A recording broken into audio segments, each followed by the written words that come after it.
All right, our last speaker from this morning is Morgan Pattison. He is actually more. Oh, guess we're not.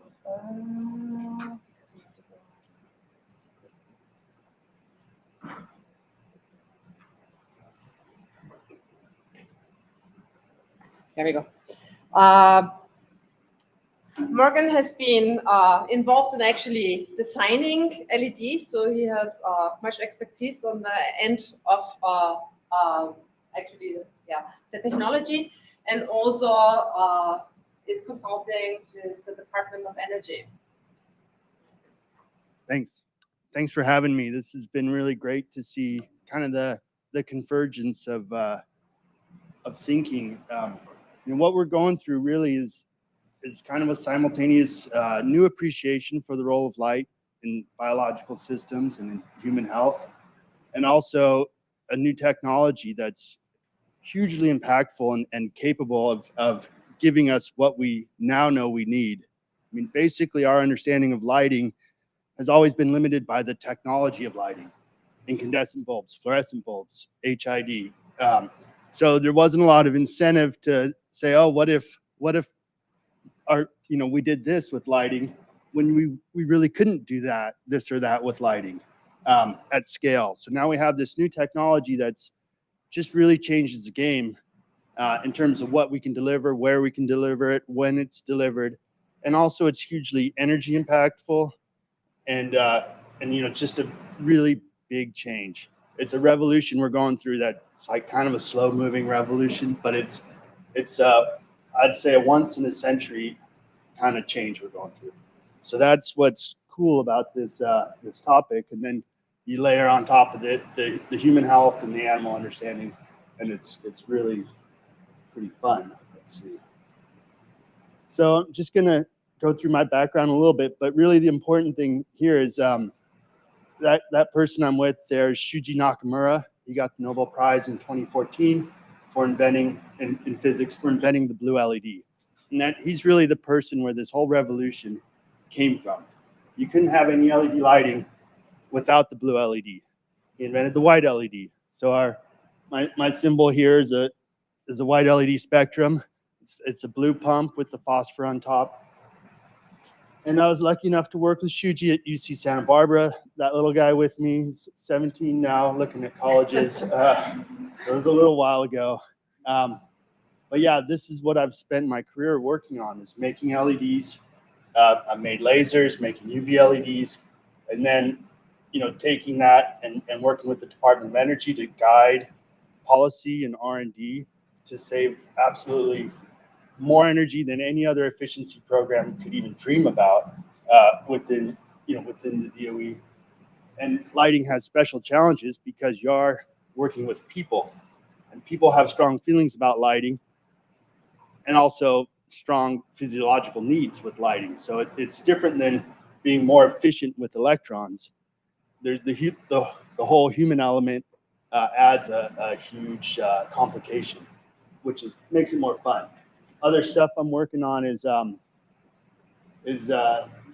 dark sky work, working with the DOE Marine Energy Program to develop lighting guidance so we don't put out more light than necessary for tidal energy systems. And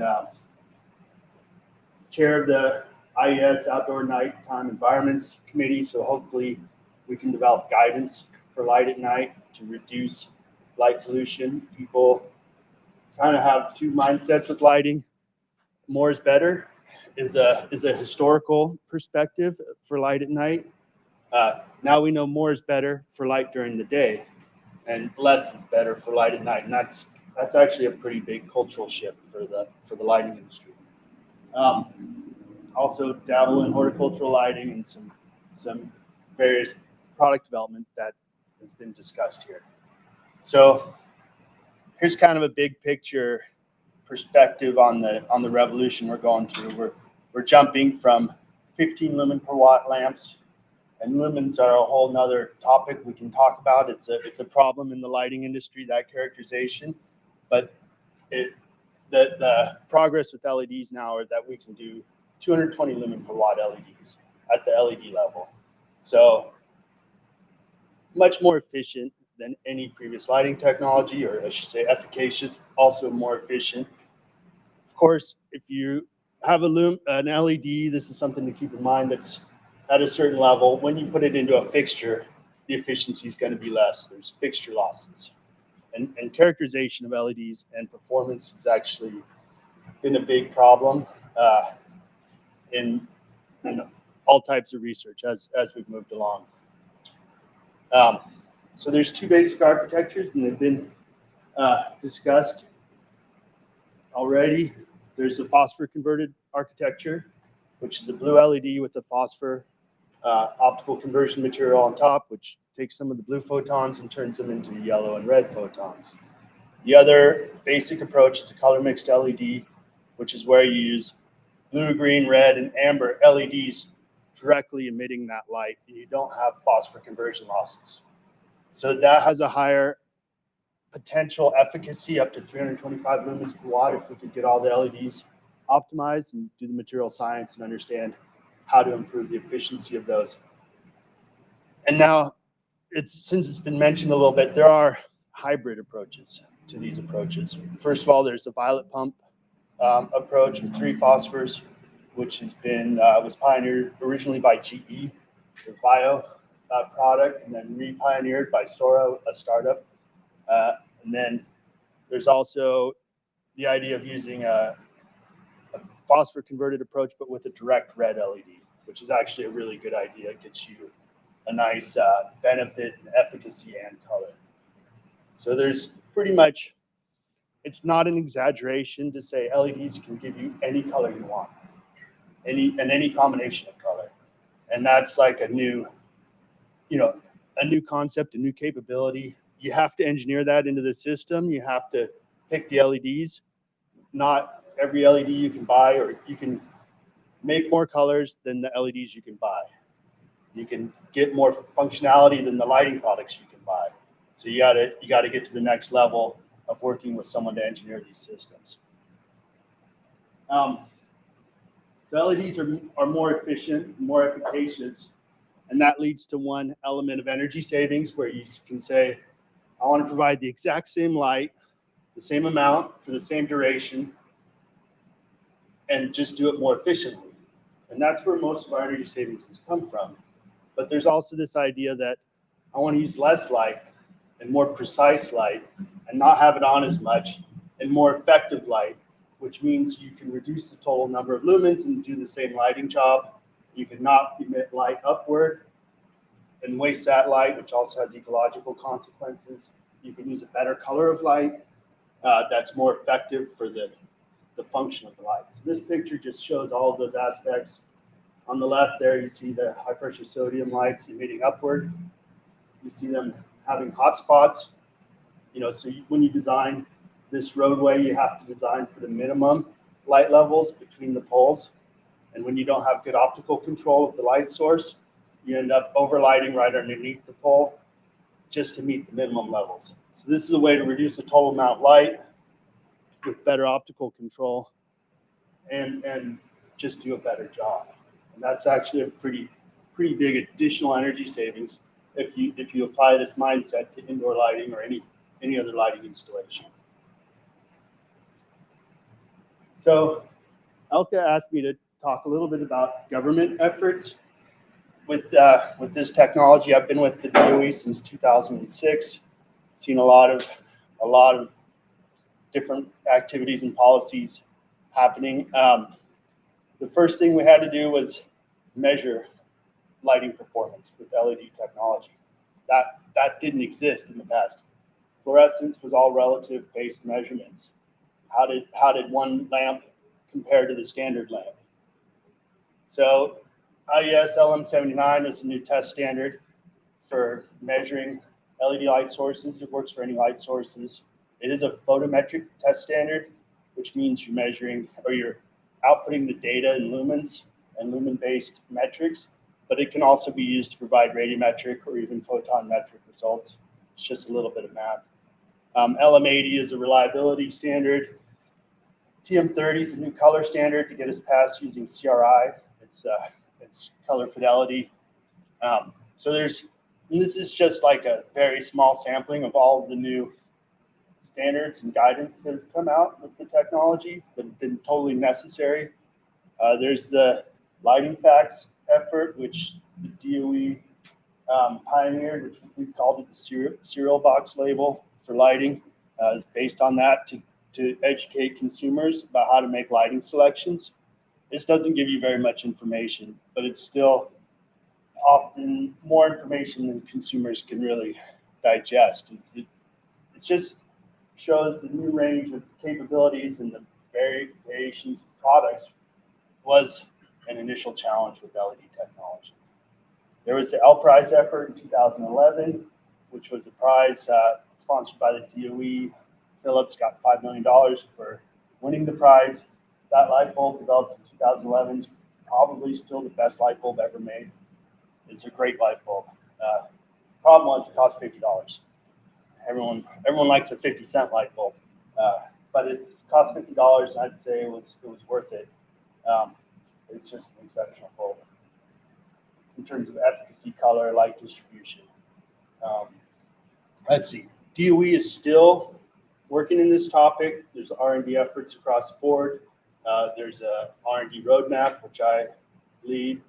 There's R&D in human physiological responses to light. I was just at Thomas Jefferson University earlier this week, reviewing their project progress. There's material science going on. I was at LumaLEDs, which is an LED manufacturer in the Bay Area. They're working on improving the efficiency of green LEDs. There's something like 15 R&D projects that the DOE is funding right now to keep getting more energy savings and to get light right, which is what a lot of these discussions have been talking about. So the energy story is huge. Talking 25 billion a year in energy savings. This has been corroborated by not just in the U.S. by other measurements. It's rare that a government program, an efficiency program, can actually achieve measurable results on the grid. This program, this technology, it's not the program, it's the technology. It's absolutely been super impactful. So I kind of made this chart. It didn't come out great. DOE is not the only interested federal agency in lighting. USDA is interested in animal health and horticultural productivity. NIH, animal, lab animals, and human health. DOD has efforts in terms of human performance and fatigue. National Park Service is light pollution and wildlife work. Same with Fish and Wildlife. HUD is a huge landlord. They want to get the lighting right in all of their units. NASA actually was probably first in a lot of this research with the horticultural lighting research and human physiological research. They were very early on, but they also do more now in fatigue management, which relates to lighting. Federal Highway Administration, of course, for roadway lights, FAA, and DOE.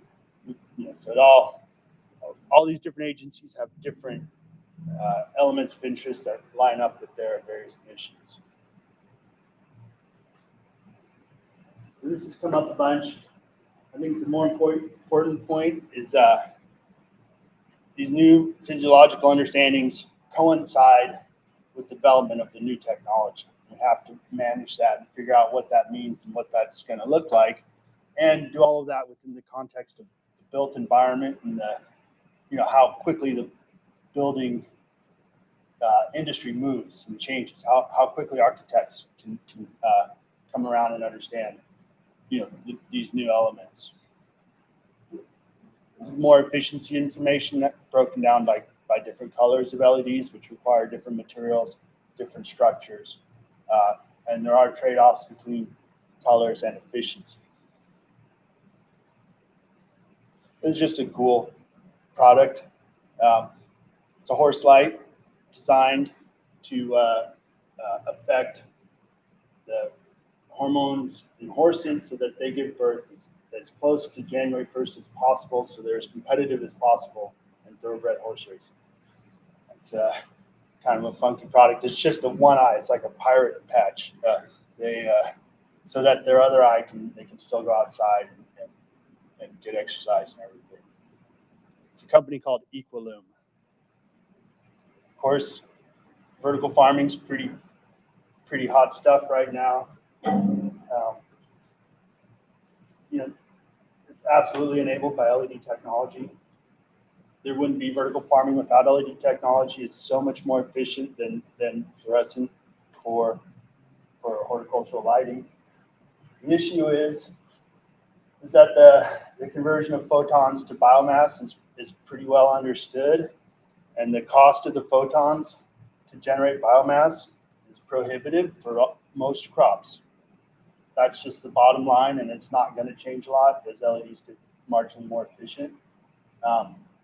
Leafy greens work, marijuana works, and then you kind of go down. Maybe strawberries are going to work, tomatoes, but it's the economics get pretty bad. And so when people say vertical farms are going to feed the world, they're kind of not understanding that grains and carbs feed the world, and the amount of the cost of the electricity to provide the light to generate the grains is something like 10,000 times more than the cost of the grains themselves if you just did outside grown stuff. So I think we're going to garnish the world with indoor farming, with lettuce, low calorie stuff, but feeding the world is going to be a stretch. We'll see how that plays out. We talked about some of this dark sky stuff. Just one last image here. There's some measurements of spectrum, sky radiance, taken at Channel Islands on the left, with the spectrum above that towards LA. It's about 70 miles from LA. And then the spectrum on the right is at Mauna Kea observatories in Hawaii. There's a very pristine sky. But as you come down towards with the detector towards Kona, you start to pick up a good amount of light in the amber region, which is anthropogenic light. And it's part of the story with light pollution is like that blue light's extra bad. I think that understanding could be made more precise. Blue light scatters more. It doesn't travel as far. It just doesn't. And this shows that. This is what we saw in Channel Islands also. So I think if you're in like a European kind of context with light all around you, it does make the sky brighter. But if you're in more remote situations, the blue light tends to stay in the city more. And that's still working on that to get a better understanding of that. So that's it.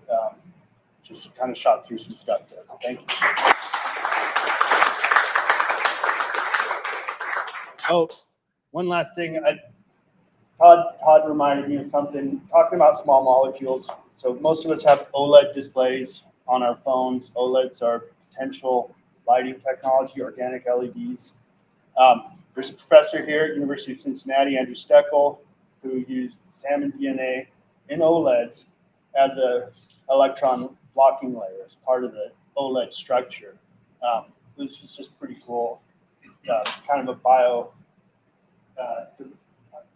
something tried from a biological perspective, but you're talking about small molecules. Small molecules are what's used in OLEDs as the light emitting material. So they're very specialized molecules, very, very cool. Also, maybe OLEDs will play a role in our lighting situation also. All right. Any questions? Yes. So it's always been exactly unclear to me how you take biological information and persuade the DOE and all the other government agencies that are Pattison.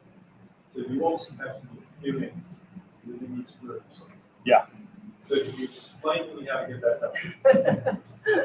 Well, you have to understand the mission of each agency.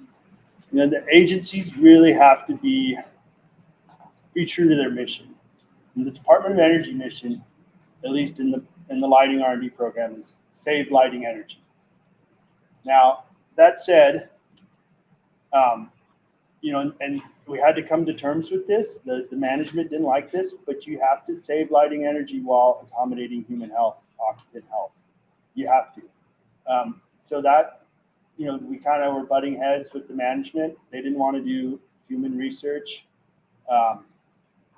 But lighting is an input to humans, right? It affects our health. And you know, we care about air quality, and we care about flammability of refrigerants, which are DOE topics also in terms of ventilation. So this was pretty obvious that, you know, that human health needs to be considered. But it's a lighting program. It's, you know, once you get outside of the visible spectrum, it's marginal of who owns that. Now, all this said too, the White House is hot on germicidal UV right now for virus deactivation and other germicidal benefits, and that's got a huge energy implication, but it's not been installed in most places, right? So that's a new load that might come online. So it's mixed. I don't, you know, NIH is pretty good, but they're all over the place. There's no direct guidance I can give you, really. Are there particular bodies that the DOE would use to bring information in? Yeah. They consider how they would make these decisions. Yeah, I mean, just from the lighting perspective, I run the light and physiology interest groups. You've been involved with that. Todd's given a talk to that group also, I think. LPIG, yeah. Oh, yeah. Yeah. So I coordinate that, and then we have roundtables. But there are, with any agency, kind of conflicting needs. Like, yeah, of course we're interested in health, but we're also interested in improving efficiency, you know, which is a huge deal and has health implications in and of itself. So there's a balancing that has to happen. There's less balancing now because the program has actually been reduced quite a bit in terms of funding level. But yeah, that's, any agency has to kind of figure that stuff out. But I don't know if you've seen the RDO, the R&D opportunities document from the DOE, which lays out the roadmap, the R&D roadmap, and the topics that are in the RDO are what go into the funding calls. Okay. Fascinating developments, and I liked you were alluding to making the light more specific to where it's needed, and I know that in the LED production there's a tremendous difference in terms of the angle, emitting angle. Is that, at least when you buy them, you can specify, you can have like a very narrow angle or you can have a wide angle. Is this something that goes into research and development in terms of, like, again, like this, you showed the picture to the street, like what's ways to really keep the light where we need it? Mm-hmm. Yeah. So where we think we need light is based on the limitations of the old technology. We really don't know, but the DOE does have an effort which we call lighting application efficiency, which is to try to understand where we need light and just put it there. And that's an indoor effort. We have 2 or 3 funded projects right now looking at that. Now, a lot of people think that that means we're going to have a bunch of lights moving around, you know, tracking our gaze and our movement, and it's, you know, super technical. My perspective is maybe we just lay out lights in a little bit different way and control them slightly differently and have different optical distributions. But with the optical distribution, most LEDs have a Lambertian distribution, and then it's affected by the integration of the LED into the fixture or lamp. That's not, doesn't have to be that way. You could make more different distributions. But LEDs are nice because as a pretty much a point source, they're very optically controllable. And so you know, what I would like from the DOE perspective is someone to say, you know, we really need this distribution for lights that go around the perimeter of a room, or that, you know, like getting more granular, because we've done some really loose research that show that in, not in rooms like this, but in more residential type rooms, maybe 1 in a million photons that's emitted from the lighting system reaches the eyeball. Okay. That's a huge waste. Right. And so that's not reflected in efficacy or efficiency, that savings. So if we can get 1 out of 500,000, we'd be doing pretty good. But that's a massive change in lighting design, how buildings are designed, how lights are designed, and we're still working off of LED lights that only look like and act like the previous technology.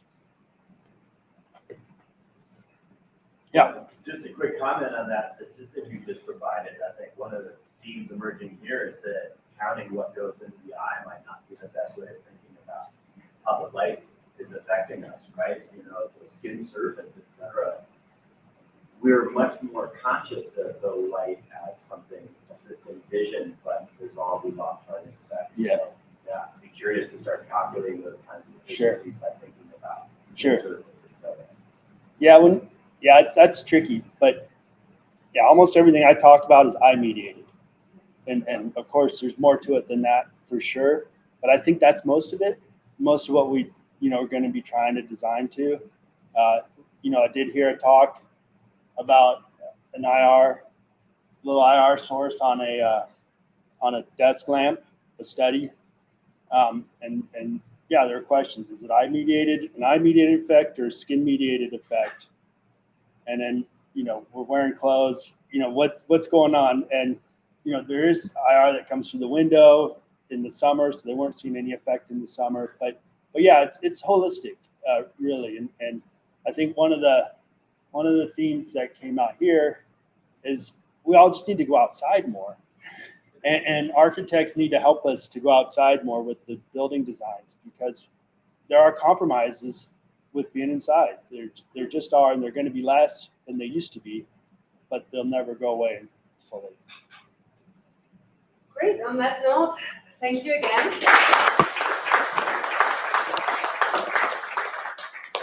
Couple of announcements.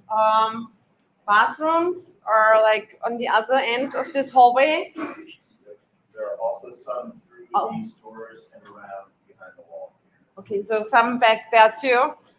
That seems one important announcement. Second one, we're just running maybe 20 minutes late or so, but we'll cut the discussion short. But what's going to happen next is we have a 15 minutes or so coffee break. And then I would like to ask the speakers to find, so there are like panels around with your names on there. There should be markers there. If not, Paula, we have some extra. We asked everyone to come bring a question that's really interesting to you that may have changed during the morning. That's fine too. Just start with the question, and then everybody else after coffee break, please go and go to those different boards and we hope that that's gonna bring in any discussion. For those of you who are accepted to the working group, think about ways that you might be able to contribute to a book project, talk to the people who are the main leads, and we'll hope that something will organically develop from that. Chris, is there anything else important that we should put in this? We will capture these with the same pictures of them, so we'll have them capture content here. So Right. Please, write on them, use these as resources.